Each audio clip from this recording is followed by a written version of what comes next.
ladies and gentlemen, it is indeed a great honor for us to welcome a distinguished figure whose leadership and dedication to education, culture, and global development continue to inspire many around the world.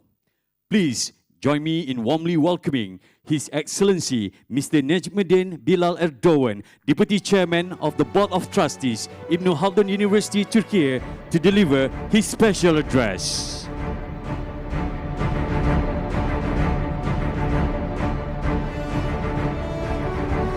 Your Excellency, the floor is yours. Thank you. Assalamu alaikum wa rahmatullahi wa barakatuh.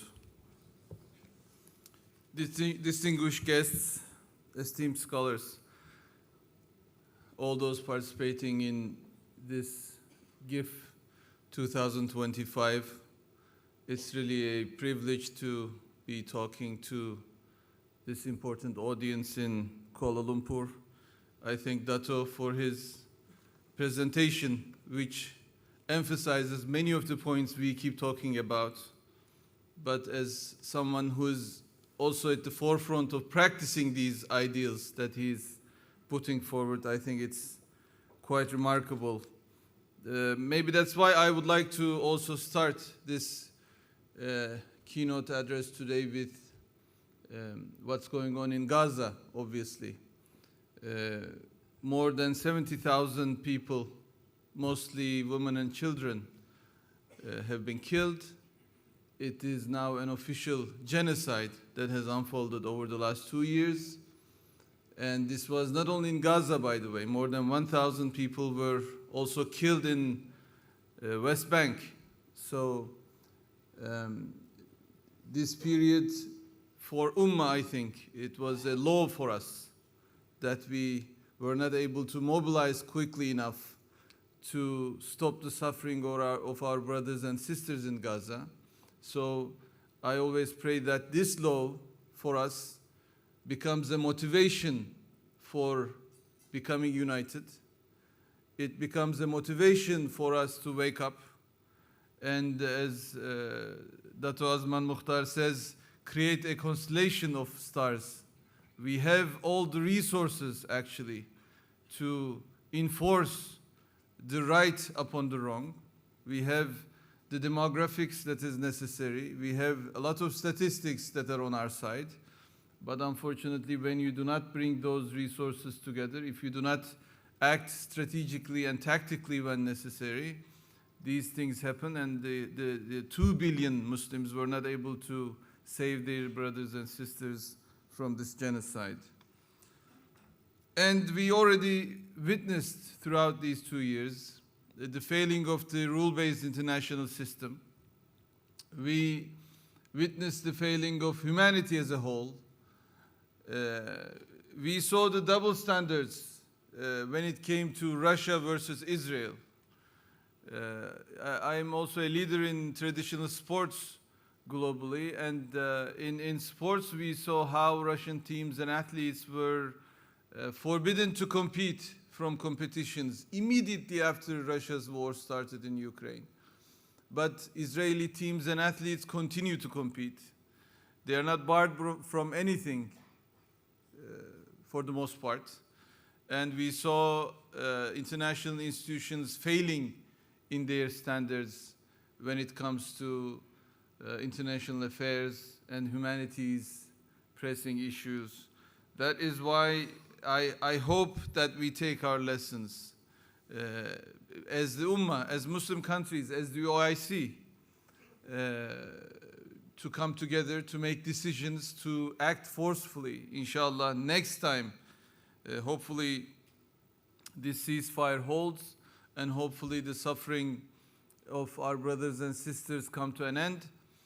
But I think the idea that Muslim countries will come together to rebuild Gaza is also a failure on humanity's side.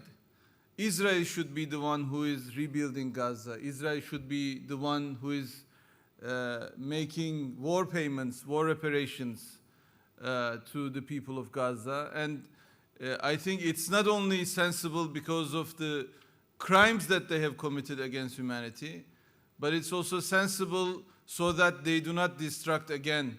They do not do the same destruction again, because I think their money is more valuable than anyone else, like their lives seem to be more valuable than anyone else's.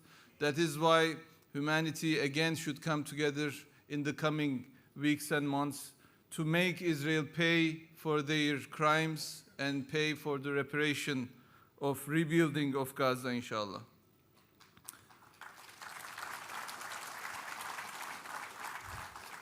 Obviously, throughout the GIFF 2025, there will be a lot of talks about financial models, but we are here also to raise the voice of morality and humanity, because everyone, when they talk about Islamic economics and finance, talk about how it's supposed to be value-based and purposeful and ethical. And yesterday evening, His Royal Highness Sultan of Perak eloquently talked about these issues and how this economic system that we talk about, even talking about Islamic economics, but in general, how an economic system can be based on moral values and ethical principle and purpose-driven, and how that can benefit humanity. And this is not a dream, actually. It was a reality in the Prophet's time. It was a reality in our ancestors' times, and it can become a reality. And I think this is the universal message of Islamic economics. An economic system can be based on these values.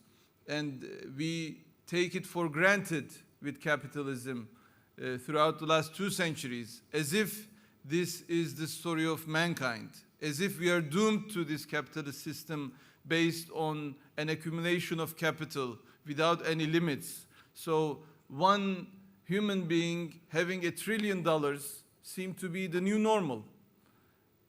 Let us bring 3 people here to tell us why it makes sense and why it is normal, right?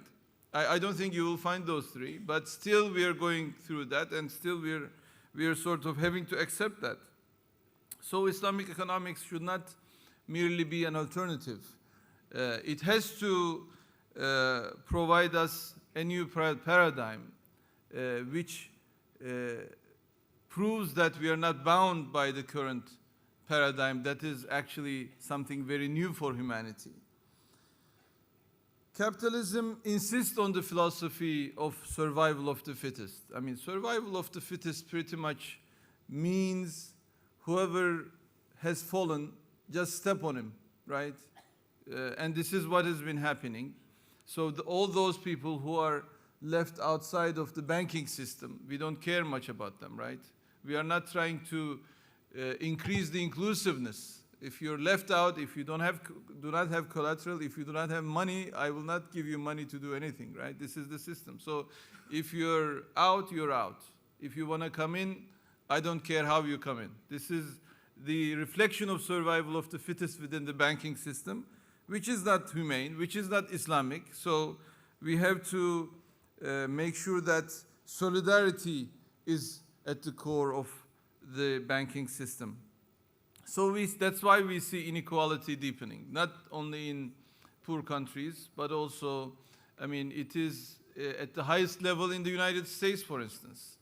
It has increased throughout the pandemic and afterwards in many of the Western world. In my country, in Turkey, it has grown over the last 5-6 years, and we are facing a challenge to increase equality again, reduce the Gini coefficient and other indicators about social solidarity.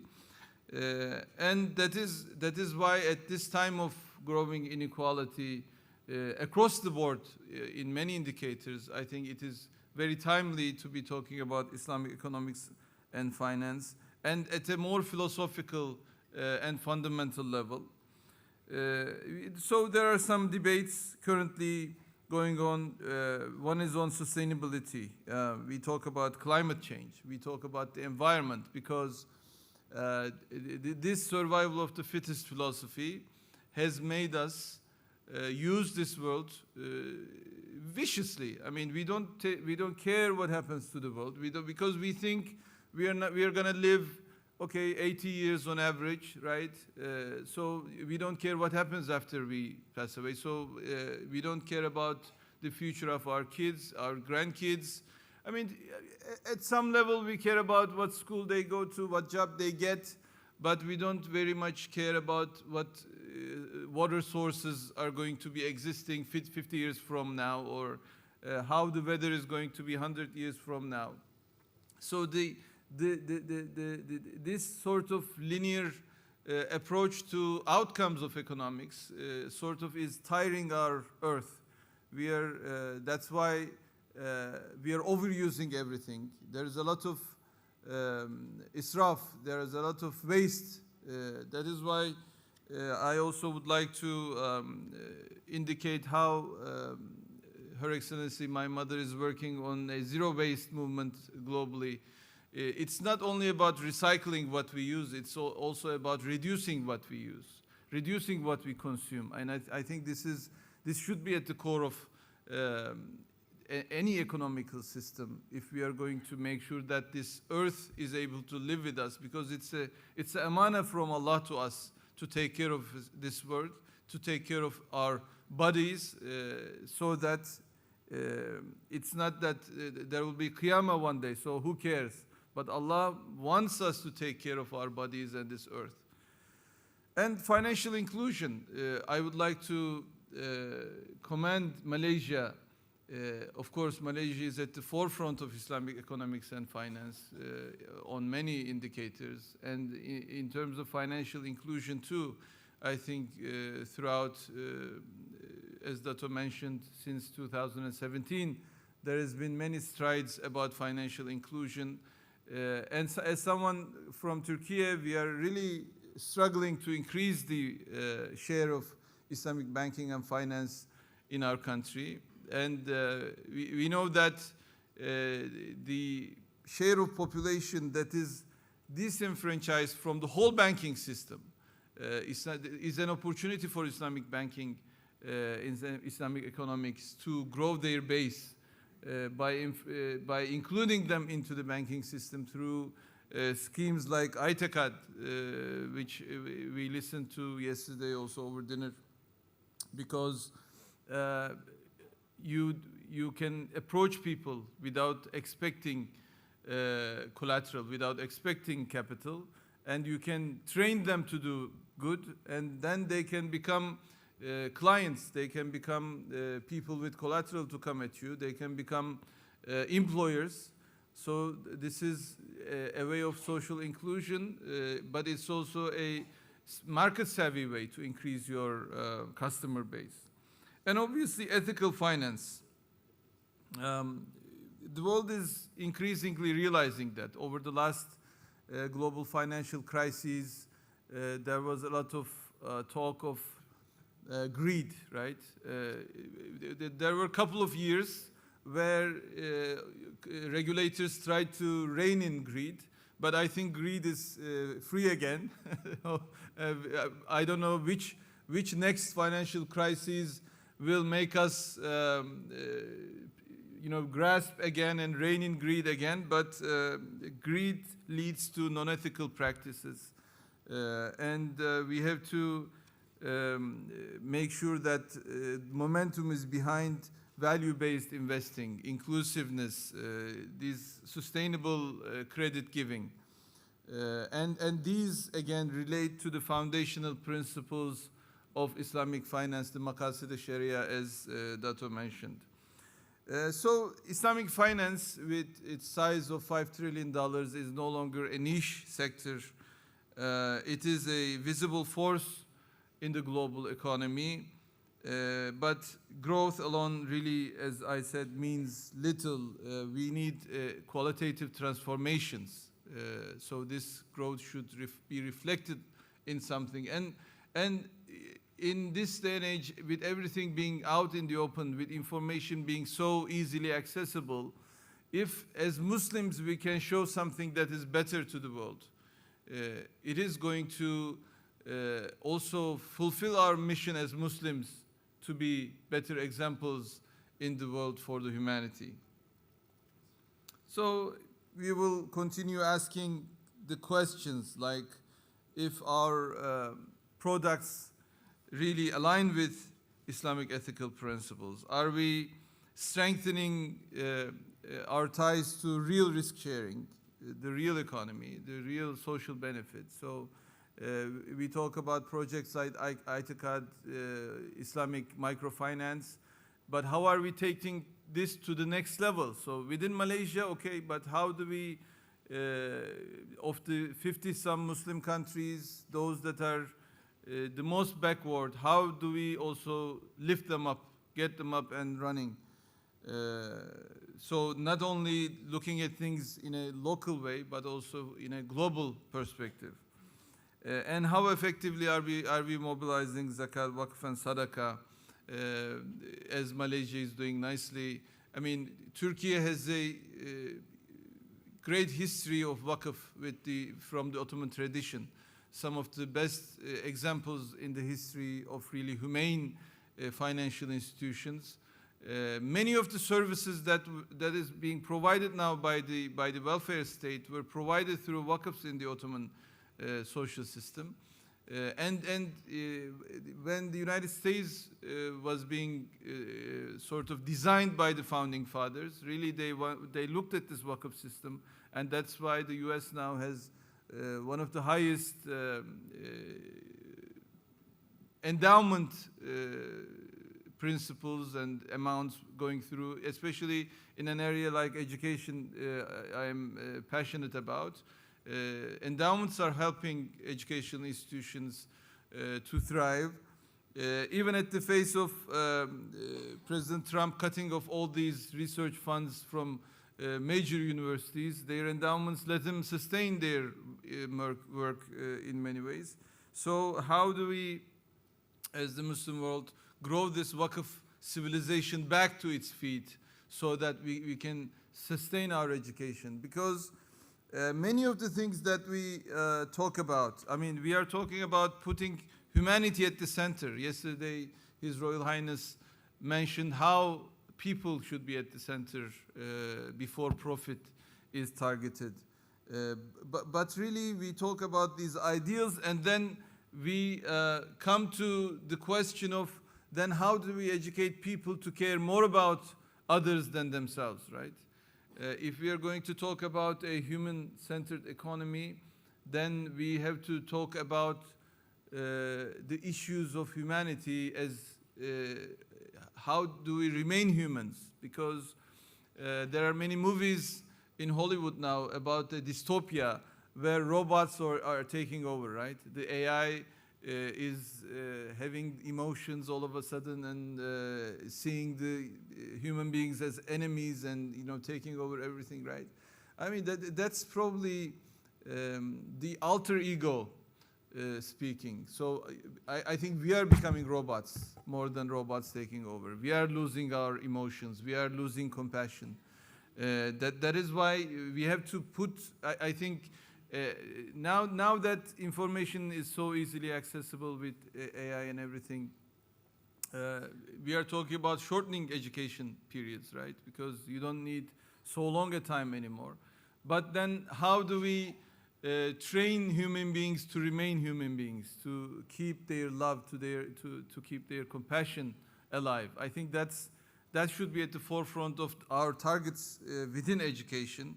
And I think if we can support educational institutions who not only give us some abilities to work, some capacity to master engineering, software and tools, modern tools of the 21st century, but also to make sure that our societies remain committed to the principles of our religion, of our belief, which puts humanity at the center of actually any system, any scheme. So that's why I think any Islamic finance scheme, any Islamic banking system should definitely make sure that they are putting aside some things for the training and education of people and humanity through Wakaf and Zakat schemes. And social finance is powerful because zakat is not just an act of worship, it's a guarantee of social equity. Wakaf is not merely a historical institution, it is the institutionalization of solidarity. You make solidarity into an institution. And sadaqah is not only a personal act of charity, it is a tool for strengthening of social justice. And profit and loss sharing is not just a financial instrument, it's an ethical framework for sharing risk and value. That's why when we speak of Islamic finance, we should not only emphasize what we reject, but also, and more importantly, what we aspire to build. So the future of Islamic finance will have to remain true to its ethical foundations while innovating. Our compass must be originality, not imitation. So we have to think beyond the current paradigms, not just copy what is existing and make an Islamic version of it. And we have to build collective financial solidarity through zakat funds, Wakaf institutions, and sadaqah-based mechanisms, and hopefully not in a local way, but in a global way. So not only in Malaysia, with Turkey. So I think it's such an opportune moment for the two countries of Turkey and Malaysia to act together, to make and create meaningful change elsewhere, not only within our countries. We can increase trade and investment intra-country with Turkey and Malaysia. But what can we do outside?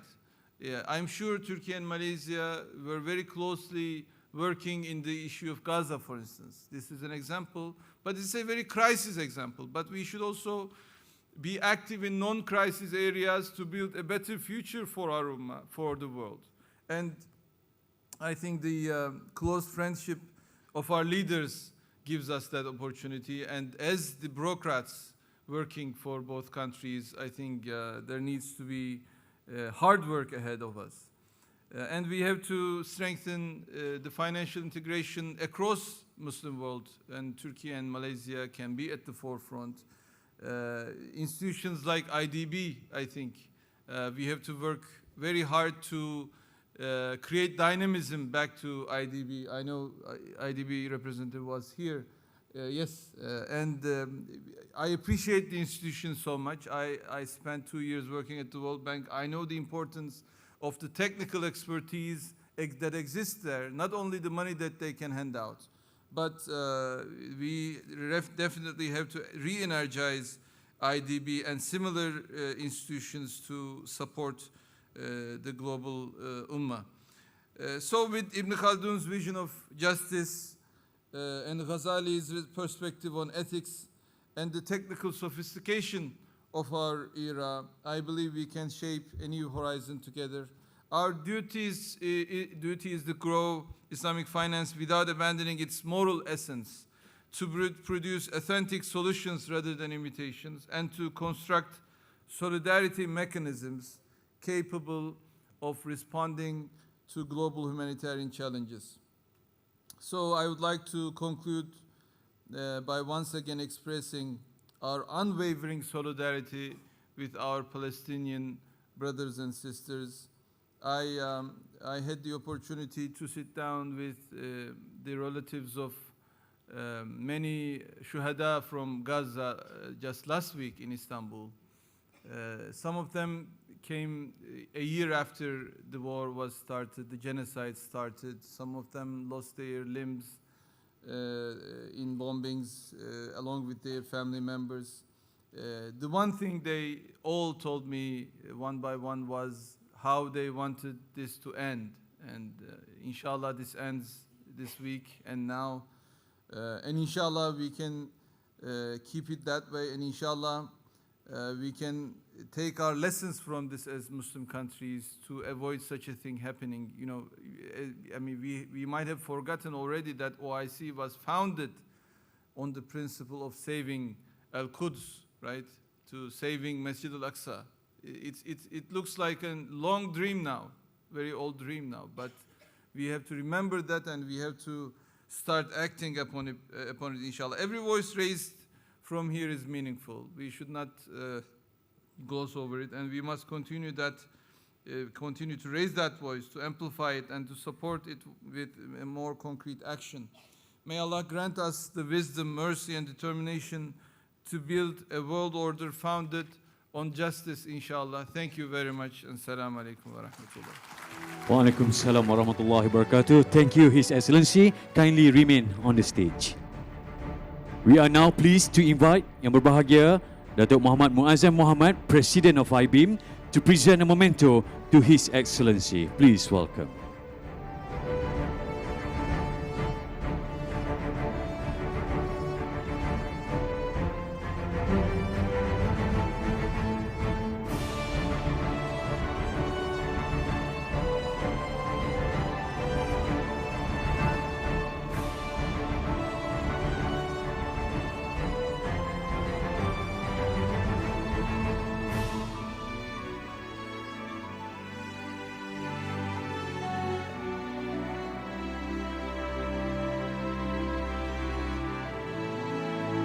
Thank you, Datuk Muazzam, and once again, thank you to His Excellency.